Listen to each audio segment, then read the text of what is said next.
2012년 4월 1일 밤 10시 30분경 경기도 수원시 팔달구 지동초등학교 근처의 주택가 28살의 회사원 광모 여인은 회사 일을 마치고 집으로 돌아가는 길이었습니다. 마을버스는 이미 끊긴 시간이었고 택시비라도 아껴보려는 생각에 그녀는 1km가 넘는 길을 걸어서 귀가하는 중이었죠. 사실 곽 씨는 어려운 가정 형편 때문에 스스로 돈을 벌어 늦은 나이에 전문대를 졸업해야 했고 직장 생활을 하면서 틈틈이 공무원 시험을 준비하긴 했지만 학원비 부담과 시간적인 여유가 없어서 포기해야 했던 안타까운 상황이 있었습니다. 그런 그녀가 고향인 전북 군산을 떠나서 언니가 살던 수원으로 올라온 것은 불과 8개월 전이었고 집 근처 공장으로 직장을 옮긴 지는 단 2달째였습니다. 일요일인데도 밤늦게까지 야근을 한 곽 씨는 몹시 피곤했지만 곧 집으로 돌아가 쉴 생각에 부지런히 발걸음을 옮기고 있었습니다. 주말 근무를 하고 받을 돈으로 부모님과 동생 그리고 조카에게 용돈을 줄 수 있다는 생각에 어쩌면 피곤한 마음도 조금 덜했을지 모르겠습니다. 일요일 밤에 주택가는 한산했습니다. 곽 씨가 지동초등학교를 지나 못골 놀이터 쪽으로 향하던 10시 32분 갑자기 그녀는 무언가에 부딪혀 쓰러졌습니다. 인도 옆 전봇대 뒤에서 튀어나온 그 무엇인가가 그녀를 향해 돌진했기 때문이었죠. 그 검은 형체는 그녀가 정신을 차릴 틈도 주지 않고 그녀를 어딘가로 잡아 끌고 갔습니다. 조금 전 쓰러진 그 자리 바로 옆으로 어느 집 쪽을 향해서 열려있는 문 안쪽이었죠. 그녀는 발버둥을 치며 저항했지만 거친 손길은 아랑곳하지 않고 그녀를 끌고 그 집 문 안쪽에 좁고 어두운 통로로 향했습니다. 오후 10시 50분 경기지방경찰청 112 신고센터에 한 통의 신고전화가 걸려옵니다. 바로 곽 씨였습니다. 그녀는 전화를 받은 근무자에게 지동초등학교 좀 지나서 못골 놀이터 가기 전에 있는 집에서 성폭행을 당하고 있다며 다급한 목소리로 얘기합니다. 그런데 경찰은 그녀에게 위치를 계속 반문하는가 하면 어떻게 하는 누가 그러는 거냐, 문은 어떻게 하고 들어갔냐, 주소를 다시 한번 알려달라. 그녀가 처해 있는 긴박한 상황이 전혀 느껴지지 않는 듯 아주 한가롭고 여유있게 묻고 또 묻습니다. 그 사이 신고전화 너머에서 잠근 문을 강제로 열고 들어오는 소리가 들려오고 곽 씨는 문을 열고 들어온 그 누군가에게 연신 잘못했다고 빌면서 비명을 질러댑니다. 그럼에도 신고를 접수한 경찰은 주소만 계속 물어봅니다. 피해자의 목숨이 위험한 상황에 처해 있는데도 말이죠. 전화기 너머에서는 신고자 곽 씨의 신음소리와 청테이프 뜯는 소리가 이어집니다. 그러자 이번엔 경찰이 어이없는 소리를 합니다. 이거 부부싸움 같은데? 심지어 마지막엔 경찰이 에이 끊어버리자 라고 말하곤 전화를 먼저 끊어버리기까지 합니다. 112 경찰입니다. 말씀하세요. 네, 여기 목골놀이터 전에 집인데요. 저 지금 성폭행 당하고 있거든요. 목골놀이터요? 네, 목골놀이터 전에 집인데 어느 집인지 모르겠어요. 지동이요? 네, 지동초등학교 좀 지나서 목골놀이터 가는 길쯤으로요. 선생님 핸드폰으로 위치 조회 한 번만 해볼게요. 네, 저기요, 지금 성폭행 당하신다고요? 성폭행 당하고 계신다고요? 네네. 자세한 위치 모르겠어요? 지동초등학교에서 목골놀이터 가기 전에요. 지동초등학교에서 목골놀이터 가기 전요. 누가 그러는 거예요? 어떤 아저씨요. 아저씨 빨리요. 빨리요. 누가 어떻게 알아요? 모르는 아저씨예요. 문은 어떻게 하고 들어갔어요? 저 지금 잠갔어요. 문 잠갔어요? 내가 잠깐 아저씨가 나간 사이에 문 잠갔어요. 들어갈 때 다시 한 번만 알려줄래요? 잘못했어요. 아저씨 잘못했어요. 여보세요? 주소 다시 한 번만 알려주세요. 물론 이렇게 전화만 받고 있었던 것은 아니었습니다. 소위 긴급공청으로 해당 신고 전화를 지구대와 순찰차에서 함께 듣고 있었고 신고한 지 4분 만에 순찰차 5대와 기동대 1개 팀 등 모두 16명이 최초 수색 활동에 나섰습니다. 하지만 곽 씨의 위치로 추정된 동네 언저리를 빙빙 돌고 있었을 뿐 늦은 주말 밤 주민들의 수면에 방해가 된다는 이유로 사이렌을 울리지도 않았고 본격적인 가택 수색에 나서지도 않았습니다. 불이 꺼져 있는 집에는 아예 접근도 하지 않았죠. 경찰은 어쨌든 이날 밤 35명의 경력이 수색 탐문에 나섰다고 주장했지만 나중에 밝혀진 사실은 달랐습니다. 그렇게 그날 밤이 그냥 흘러가 버립니다.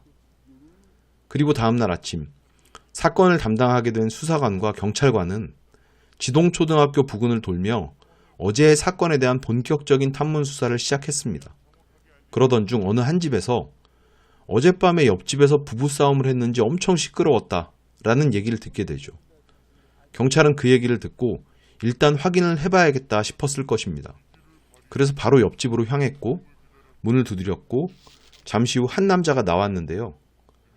피비린내를 풍기면서도 아무렇지 않게 문을 열고 나온 이 남자는 바로 이 사건의 범인 우위엔춘이었습니다. 그리고 범인을 제대로 설명하기에 앞서 먼저 말씀드릴 부분이 있는데요.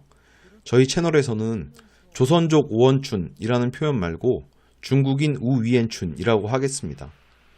사실 조선족이라는 표현이 해당되는 사람들에게는 멸칭으로 들리기도 한다고 하는데요. 그래서 제중동포다 이런 아주 그들이 듣기 좋은 표현으로 덜어 쓰기도 하는 걸로 알고 있습니다. 그런데 엄밀하게 따져보면 우리가 재미교포, 제일교포 이런 표현을 쓸 때는 예를 들어 미국 시민권 가진 사람이나 일본으로 귀화한 사람을 표현하는 게 아니라는 사실이 중요합니다. 그런 사람들은 그냥 한국계 미국인, 한국계 일본인이고요. 교포라는 거는 이제 대한민국 국적을 보유한 채로 한국이라는 국가를 내 나라로 생각하면서 일시적이건 반영구적이건 다만 현재의 생활의 터전을 다른 나라로 삼고 있는 사람을 의미하는 것입니다. 그런데 제중동포, 조선족, 이게 높여 부르는 말이건 멸칭이건 그런 걸 다 떠나서 그 사람들은 그냥 한국계 또는 한국계로 추정이 되는 중국인일 뿐입니다. 몸속에 흐르는 피가 아마도 대충 한국계에 가까울 것이다 일 뿐이지 실제로 머릿속이나 마음속은 100% 중국인이고 그저 어렸을 때부터 소수민족으로서의 풍습이나 언어, 복식 같은 것에 익숙해져서 과거의 한국인들과 몹시 유사한 생활을 해왔을 뿐이죠. 그러니까 엄밀히 따지면 한국에 들어와 있는 한국계 중국인, 제한 한국계 중국인, 더 줄이면 제한 중국인, 이걸 다시 군더더기 없이 그냥 세 글자로 줄이면 중국인입니다. 이런 중국인을 조선족이다 이렇게 부르면 듣는 중국인도 기분이 나쁘겠지만 부르는 한국인도 뭔가 그냥 우리 편인 것 같고 한국을 사랑할 것 같고 티끌만큼이라도 애국심이나 그런 게 있을 것 같고 그런 착각이나 친근감, 어떤 기대감 같은 걸 아무 이유 없이 갖게 된단 말이죠. 사실은 그냥 외국어 안 배우고도 편하게 돈 벌고 의료보험이나 각종 사회보장제도를 누릴 수 있어서 그리고 또 다른 나라 가려니까 비자도 안 나오고 그래서 그냥 온 것뿐인데 말입니다. 솔직히 제한 방글라데시인, 제한 터키인, 제한 파키스탄인, 제한 스리랑카인 이런 분들과 전혀 다를 게 없습니다. 그냥 제한 중국인이 맞죠. 아무튼 그런 이유로 저는 조선족 대신 중국인이라는 표현을 쓸 거고요. 우원춘이라는 이름 말고 그냥 중국식으로 우위엔춘이라고 부르겠습니다. 우위엔춘이 검거된 것은 사건이 일어난 지 13시간 만이었습니다. 그는 체포 당시에 칼과는 숫돌까지 옆에 놓아둔 채로 피해자의 시신을 해체하는 중이었다고 합니다. 그러니까 문을 열고 나온 순간 그에게서 수상함을 느끼는 것은 당연한 일이었겠죠. 우위엔춘은 사건 진술에서 집 앞에서 어깨가 부딪혀 시비가 일어났고 피해자가 욕을 하길래 우발적으로 집으로 끌고 들어가 살해했다라고 주장했습니다. 이에 대해서 피해자의 언니는 동생은 욕을 할 줄 모르고 남에게 해를 끼치는 사람이 아니다. 범인이 매주 일요일 오후 10시쯤에 집 앞을 걸어가는 동생을 지켜봤다가 계획적으로 범행했을 가능성이 높다라고 주장했습니다. 피해자가 어떤 사람인지에 대한 가족의 판단은 사실 객관성이 결여될 수 있습니다. 하지만 인적이 드문 한산한 밤거리에서 우연히 마주치게 된 건장한 남성에게 욕을 하면서 시비를 거는 여성이 있다는 것은 상식적으로 이해하기가 힘든 부분이죠. 사건이 일어나고 한참 뒤에 발견된 CCTV 화면을 보면 우이엔춘의 주장은 그야말로 새빨간 거짓말이라는 걸 확인할 수가 있었는데요.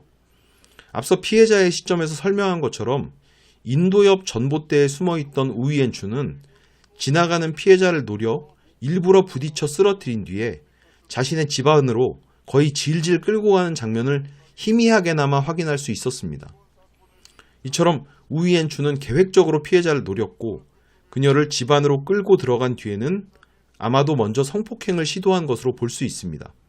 그랬기 때문에 그가 잠시 자리를 비운 틈을 타 112로 신고를 한 피해자 곽 씨가 지금 성폭행을 당하고 있다라고 말했을 것이고 문을 잠그고 신고를 하고 있다는 사실을 인지한 우이엔춘은 강제로 문을 열고 들어와서 그녀에게 위해를 가하고 목숨을 앗아갔던 것입니다.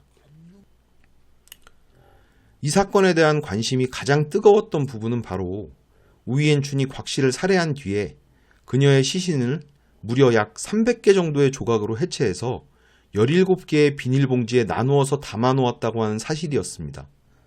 얼굴 쪽은 그냥 남겨놓은 상태였다고 하고요. 무릎 아래쪽은 절단하여 따로 둔 상황이었습니다.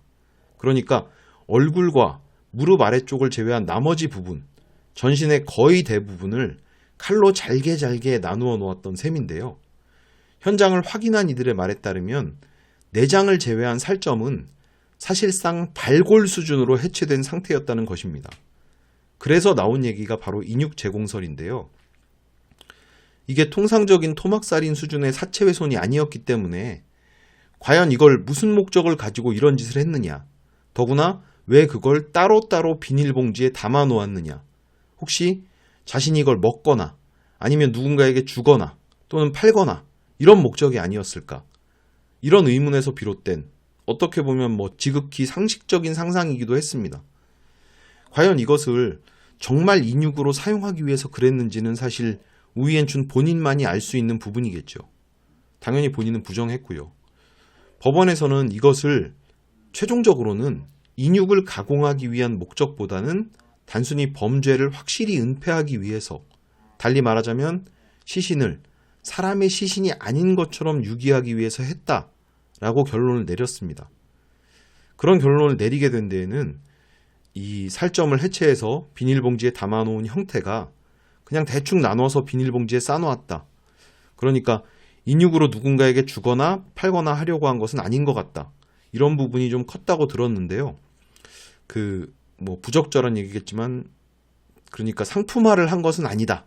이런 얘기인데 이게 사실 그렇다고 해서 인육 제공 목적이 아니다 라고 법원이 결론을 내린 것은 전혀 아닙니다. 다만 뚜렷하지 않은 사항에 대해서 피고인의 이익 관점에서 접근해야 하는 형사소송의 원칙 차원에서 볼 때 다만 인육 제공 목적이 뚜렷하게 드러나 있지는 않다라는 정도로 생각을 하면 될 것 같습니다. 그리고 앞서도 언급한 바 있지만 112 신고센터의 부실한 대응이 역시 도마 위에 올랐었는데요. 부부싸움 아니냐? 이거 참 어이없는 얘기였죠. 아니 만약에 부부싸움이면 때려도 됩니까? 자기 와이프면은 죽여도 범죄가 아닌가요? 경찰이 출동을 해야 할 상황인데 이거를 자의적으로 판단하고 축소하고 왜곡하고 이런 대응이 엄청난 질타를 받았고요. 특히 최초에는 말도 안 되는 거짓말을 늘어놓았었죠. 신고 전화는 15초였다. 근데 우리가 밤새도록 탐문하고 수사를 잘해서 13시간 만에 범인을 검거한 거다. 이런 식으로 자화자찬을 했다가 112 신고 내용 공개하라는 여론에 떠밀려서 사건 나흘 후인 4월 5일에 신고센터로 걸려온 전화 녹취록을 공개했는데 이게 앞부분 1분 20초만 잘라낸 것이었습니다. 여기서 지동초등학교 지나 목골 놀이터라고 피해자가 장소를 특정한 내용이 있었고요. 나중에 다시 밝혀진 바로는 실제 신고 전화는 무려 7분 36초였습니다. 그것도 경찰이 먼저 에이 끊어버리자 하고 끊어서 거기서 멈춘 거고요. 이런 내용들이 전부 다 밝혀지면 경찰들이 욕을 먹을 테니까 계속 거짓말을 한 거죠. 실제로 전체 녹취 내용 중에는 피해자를 위협하는 범인 우이엔춘의 목소리도 일부 담겨 있었다고 합니다. 더구나 피해자의 사망이 밝혀진 이후에 경찰은 틀림없이 출동했다. 긴급공청으로 최초에 16명 나가서 수색을 했고 총 35명 동원돼서 수색을 했지만 찾을 수가 없으니 포기했다. 일요일 밤이라서 대대적으로 수색하고 사람들 잠 깨우기가 어려웠다. 이런 식으로 해명을 했는데요. 이 지역에 거주하는 주민들과 상인들 대부분을 실제로 만나서 상황을 여쭤본 모 신문사의 취재에 따르면 우리는 경찰 본 적도 없다. 그날 환하게 불 켜놓고 있었는데 찾아오지도 않았다. 다들 이런 식으로 대답을 하셨다고 합니다. 그러니까 경찰은 수사를 했다고 주장하는데 수사의 대상이셨던 분들은 아무 질문도 못 받았다. 이렇게 되면 거짓말을 하는 쪽은 어딜까요? 예, 너무 뻔해서 말씀 안 드리겠습니다. 이렇게 연달아 거짓말을 하다가 비난이 일어나자 담당서인 수원 중부경찰서장을 대기 발령하고 서천호 경기경찰청장은 사과문을 발표합니다. 그런데 또 신임 서장 취임식을 성대하게 하면서 꽃다발 증정도 하고 이러죠. 유가족들 앞에서. 이게 정말 뭐 하는 짓이었을까요? 결국 4월 9일에 조현호 당시 경찰청장은 사의를 표명하고 물러났습니다. 우이엔춘은 체포된 뒤에 중국 공안과는 달리 한국 경찰이 구타를 안 해서 놀랐다고 하죠. 그는 2012년 6월 15일 수원지방법원에서 사형 선고를 받습니다. 하지만 항소하죠. 인육 조달을 위한 사체훼손은 인정을 못하겠다. 범행도 우발적이었다.